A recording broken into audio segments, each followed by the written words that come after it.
सूचना र मनोरञ्जनको भरपर्दो गन्तव्य खबर.com।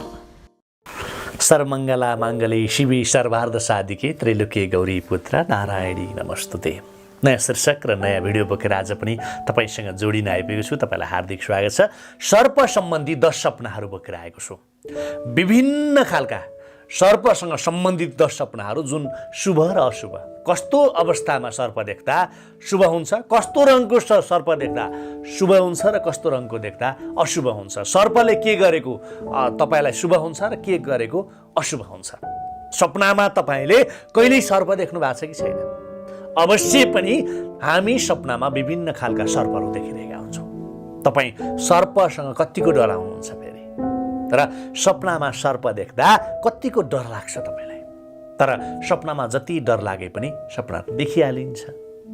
कहिले खराब सपना देखिन्छ, कहिले राम्रो सपना देखिन्छ।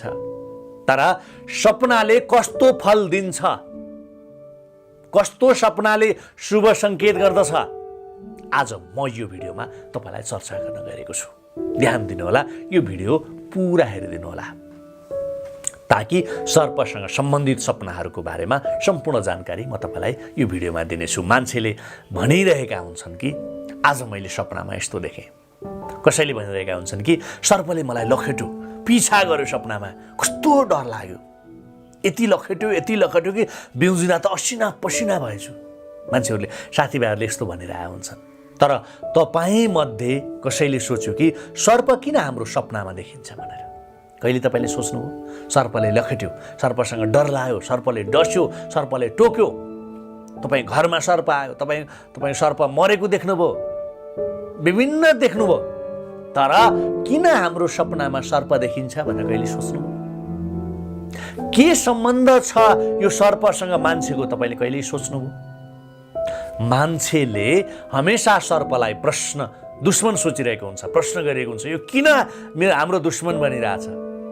यसरी मान्छेले हमेसा सर्पलाई दुश्मन सम्झिरहेको हुन्छ। तर मेरो समादरणीय मित्र, तपाईँलाई के थाहा तपाईँको यो दुश्मनले तपाईँको भलाइ सोचिरहेको छ भनेर? तपाईँको शुभ सोचिरहेको छ, तपाईँको असल सोचिरहेको छ भनेर तपाईँलाई के थाहा? आज म बताउँछु कस्तो सर्पले हामीलाई लाभ पुर्याउँछ र कस्तो सर्पले हामीलाई नोक्सान पुर्याउँछ भनेर यो भिडियोमा म चर्चा गर्न गएको छु।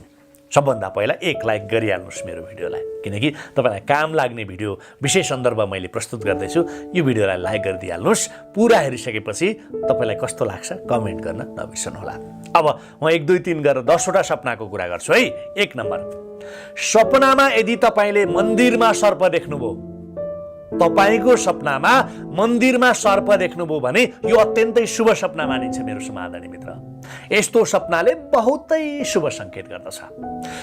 जुन व्यक्तिले यस्तो सपना देख्छ उसको मनोकांक्षा चाँडै पुरा हुन्छ भन्ने बुझिन्छ।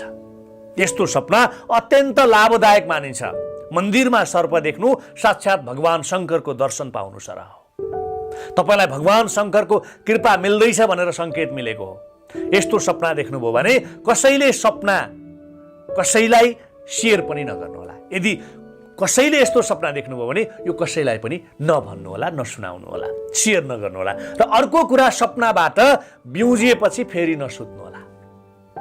यस्तो राम्रो सपना तपाईँले देख्नुभयो भने अब उठेर फेरि नसुत्नुहोस्। तपाईँ उठ्नुहोस्, नित्य कर्म गर्नुहोस् र शिवजीको मन्दिरतिर लाग्नुहोस् र भगवान शिवजीको के गर्नुहोस्?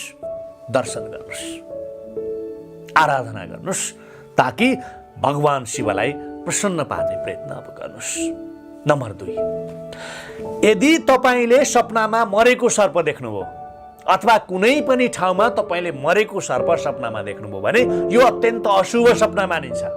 यसले अत्यन्त अशुभ फल दिँदैछ भन्ने कुराको सङ्केत। अब तपाईँको जीवनमा ठुलो सङ्कट आउँदैछ, तपाईँले बहुत ठुलो गल्ती गरिसक्नु भएको छ, कतै कहीँ न कहीँ कुनै न कुनै कसै न कसैसँग तपाईँले एक खालको गल्ती गर्नुभएको छ।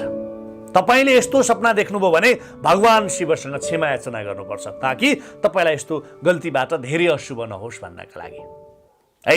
तपाईँले यो गल्ती कुनै न कुनै रूपमा तपाईँले भगवान शङ्करको अपमान गर्नुभएको छ, शङ्करलाई चित्त नबुझ्ने काम गर्नुभएको छ, जान अनजानवश मन्दिरको अपमान गर्नुभयो, शिवलिङ्गको अपमान गर्नुभयो, के गर्नुभयो मलाई थाहा छैन।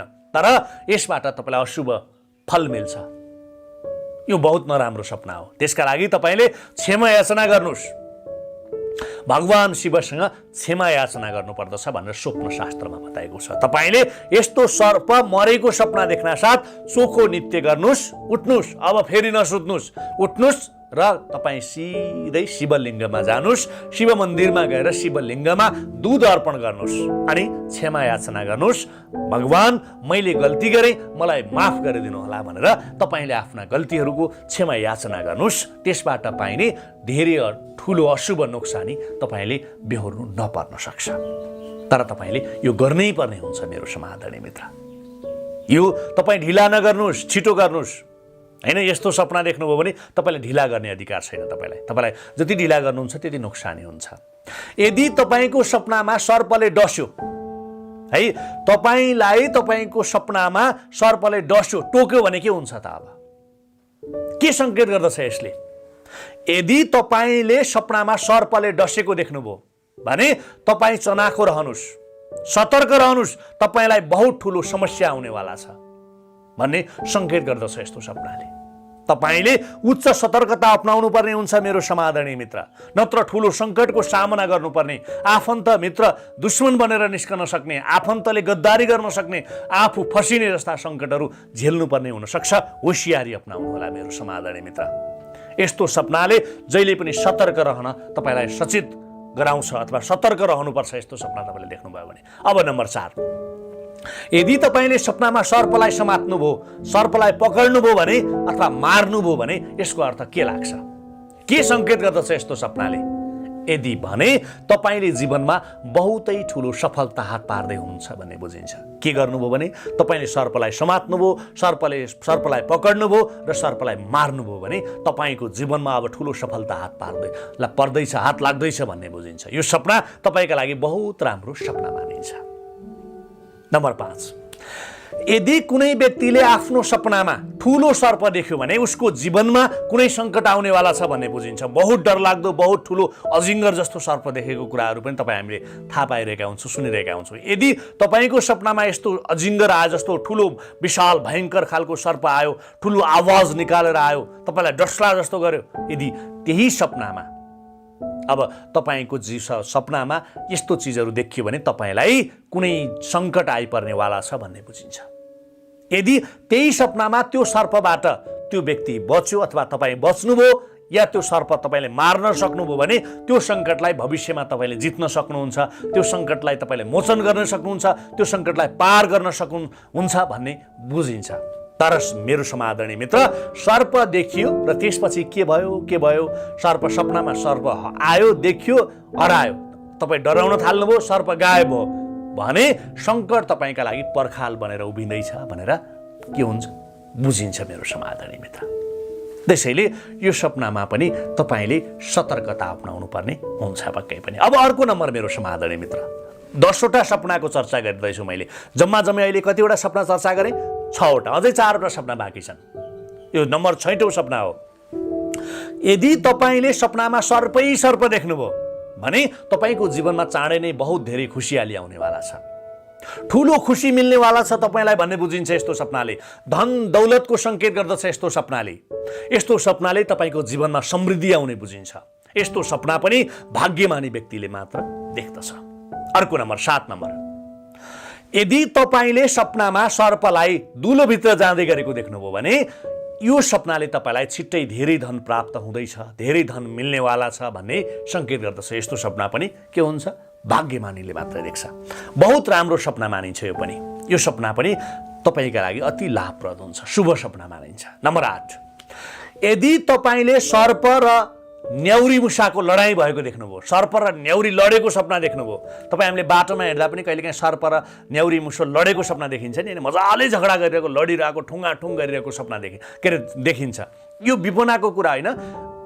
सपनामा तपाईँले सर्प र न्याउरी मुसाको लडाइँ भएको देख्नुभयो भने यसको मतलब के हुन्छ भने मेरो समादरणीय मित्र, तपाईलाई अब कुनै मुद्दा मामिला झेल्नुपर्ने अवस्था आउँदैछ, कोर्ट कचहरी धाउनुपर्ने, कोर्ट कचहरी झेल्नुपर्ने स्थिति तपाईँका लागि सिर्जना हुँदैछ भन्ने सङ्केत गर्दछ। त्यसैले यस्तो सपना तपाईँले देख्नुभयो भने सतर्कता अपनाउनु होला, कसैसँग झैझगडा नगर्नु होला, कसैसँग दुश्मनी नमोल्नु होला, शिव मन्दिरमा जाने, नागको पूजा गर्ने हैन, नागलाई जो के अरे दुध खुवाउने यस्तो काम चाहिँ तपाईँले गर्नुहोला। नम्बर 9, स्वप्न शास्त्रका अनुसार यदि तपाईँले आफ्नो सपनामा सर्पले लखेटिरहेको देख्नुभयो भने भविष्यमा तपाईँको परिवारले बहुत ठुलो सपना भोग्नुपर्ने, ठुलो समस्या भोग्नुपर्ने हुनसक्छ।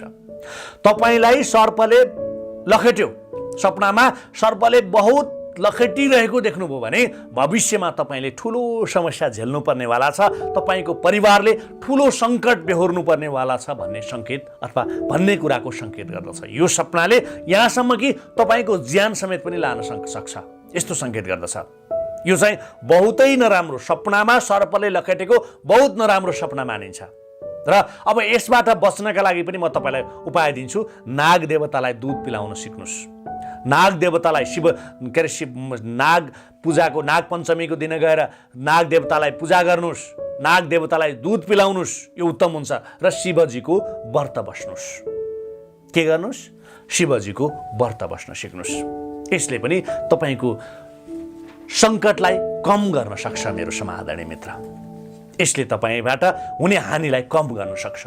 अब नम्बर 10, यदि तपाईँले आफ्नो सपनामा नाग नागिनको जोडी देख्नुभयो, तपाईँले आफ्नो सपनामा नाग नागिनको जोडी देख्नुभयो भने यो बहुत राम्रो सपना हो। यसले बहुतै शुभ सङ्केत गर्दछ। पति पत्नीको सम्बन्ध अझ मजबुत हुँदैछ भन्ने सङ्केत गर्दछ विवाहित जोडीका लागि यस्तो सपनाले। र अविवाहितका लागि यो सपनाले जिन्दगीमा धेरै खुसी आउँदैछ, जिन्दगीले अब धेरै खुसी ल्याउँदैछ भन्ने सङ्केत गर्दछ। मित्र, आजलाई यति नै। सर्प सम्बन्धी 10 शुभ र अशुभ सपनाको चर्चा मैले यही आजको यो भिडियोमा गरेँ। सोपन शास्त्रमा व्यक्त गरेको अथवा यो शास्त्रमा उल्लेख गरेको आधारमा मैले तपाईँलाई 10 सर्पसँग सम्बन्धित 10 सपनाको जानकारी दिएको छु। तपाईँलाई शुभ सपना मिलोस्, तपाईँको जिन्दगीमा शुभ होस्। अशुभ सपनाहरू तपाईँले देख्नुभयो भने त्यो सङ्कटलाई पार गर्नका लागि नाग देवताको पूजा गर्न र शिव भगवानको व्रत आराधना गर्नका लागि तपाईँलाई अनुरोध गर्दै अर्को भिडियोमा भेट्ने बाचा गर्दछु। जय होस्। सूचना र मनोरञ्जनको भरपर्दो गन्तव्य खबर.com